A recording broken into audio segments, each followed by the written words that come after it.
Tech Guru writes, do you think movies should have pricing levels for the quality of movie they are? For example, I might have gone to see Paul Blart Mall Cop if it was like $3 or $4 to go see instead of $10 to $12. With this strategy, movies that didn't do well at the box office might have done better. They could do surveys before a movie comes out to see what people think of the movie and what they think of the movie would be worth to go see. No, there's several reasons why. Number one, practically this wouldn't work, and just in principle is a bad idea. Let's say for a second they did something like that, right? And Paul Blart Mall Cop 2 is coming out, and it's $3.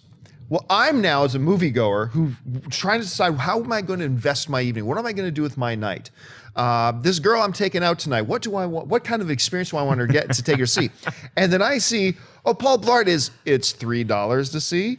That must be a giant piece of crap then. So like, who's going to go see it? But also look at the math of it, right? Let's say twice as many people went to go see Paul Blart Mall Cop 2 because it was $4. You're still losing money because you were charging, say, $10 for a ticket to go see it, and you're making less than half the money you would have, even though twice the amount of people went to go see it. You end up mathematically losing money. Plus, movie theaters, the way they operate, you got to make a certain amount of money per screen if you're gonna, or else you're gonna be operating in the red. And so, like a ticket that costs $4, studios would never go for it. Plus, I like the purity of the movie ticket. You know, the average movie ticket, I think right now, if you look it up online, I believe they said the average movie ticket in the US is $8.72. Where we live in Los Angeles, it's closer to $11, $12, depending on what type of screen and where you're gonna go see it. But the purity for me of, it's $12 to see a movie. And now I have a choice of what I want to see. Do I want to see a movie like Pitch Perfect? Do I want to see something like An Age of Adeline? Do I want to see a small indie film? Do I want to see a Bollywood film that's showing in 6 screens? Do I want to see The Avengers?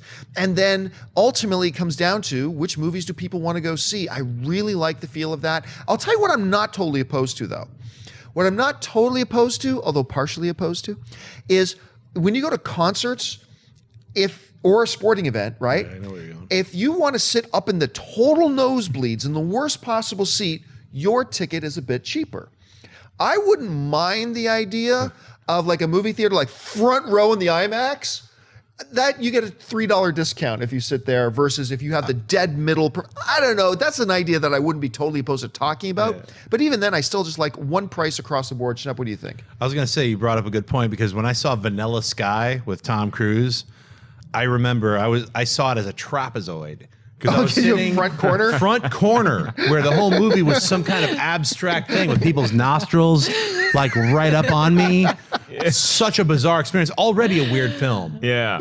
Got even stranger. Neck craning. So I'm with you on that. I'm like, yo, you all should just eradicate those. Those seats should not exist. To me, I think those are the seats where you're like, if the thing is sold out and you get that seat, you're like, I will wait for the next movie, because those are and most theaters seats. now, if you get your ticket and you go in and there's nothing but those front neck cranker seats, most theaters now, if you go back out and say, hey, there's only that terrible seat, they'll say no problem, they'll refund your ticket. Yeah, they're like, if you want to sit there and get that trapezoidal experience, that's on you, but we'll refund it. So yeah, that I agree with. But you know, I think the idea of ranking films as far as price, like Paul Blart Mall Cop would have just made less money. I mean, if you price it at $3, also it cheapens the idea of who is to decide whether or not Paul Blart should be a $10 movie or a $2 movie. It's actually the audience. They are the ones who are the decision-making people with what film they go to decide to see. Yeah. If all films are created equal, so to speak, and they're all $10, then it's the audience that is deciding. I think by cheapening the price ticket, you're cheapening what you think the audience's intellect is, and also saying that they don't have a gauge on what they're willing to see just because it's cheap. Well, Avengers is $10, but Paul Blart Mall Cop is $2. I'm going to go see Paul Blart Mall Cop. That would never happen. I would spend the extra $8. But it's sort of like by posing that question, you're saying, would audiences just go for the cheaper ticket? Doesn't even matter what it is. I wanted to go see Avengers, but this, whatever it is cheaper. I'll go see that instead. I don't think that's even in the right mindset to think about like that. I think it's like, I think the audience is going to go see a film and they're going to pay to see whatever that film is. And by keeping them all the same price, that's just leveling the playing field. Yeah, and I think you have to utilize critics in the right way. I think that it's great to hear from us when you're like, oh, I wonder how Mark thought about this movie. I'm going to go on Rotten Tomatoes and see what his score was on this. But once we're setting the price point, that gets into a very gray area, because speaking of gray, I would have charged $1 for you to see 50 Shades of Grey, but I would have charged you $12 to see Ex Machina. And I think that 50 Shades of Grey, that would have crushed the box office that it did. It would have made $20 million opening weekend instead of the 100 or close to 100 that it did. Right. And Ex Machina, maybe less people see Ex Machina because they haven't heard of it, and now it costs more money. If you want a cheap experience, they have dollar theaters. You know, it's fun to go see a movie at a dollar theater. Now, usually that's after the initial run that it comes out, and with the advent of VOD, it's an interesting thing to think about on television, though. So you can look at the box office. Once you can aggregate all of the scores from everybody, from critics and audiences who saw Paul Blart Mall Cop and were like, yeah, you know what, this one just wasn't that good. So maybe that's $1.99 on VOD, as opposed to something like an Ex Machina, which is like $3 or $4.99 on DOV. Right. So, and you know, the other thing, here's the worrying part. Here's the slippery slope part. The part that worries me about a concept like this is this: industry, doesn't matter what industry it is, whether it's the movie theater industry, the car industry, the sporting industry, whatever. When you're talking about leveled pricing, they don't look at where can we lower prices. They look at where can we raise prices. And the thing that I'm concerned about, look, inflation means ticket prices are always going to go up. Inflation, that's the way it is. I don't mind that.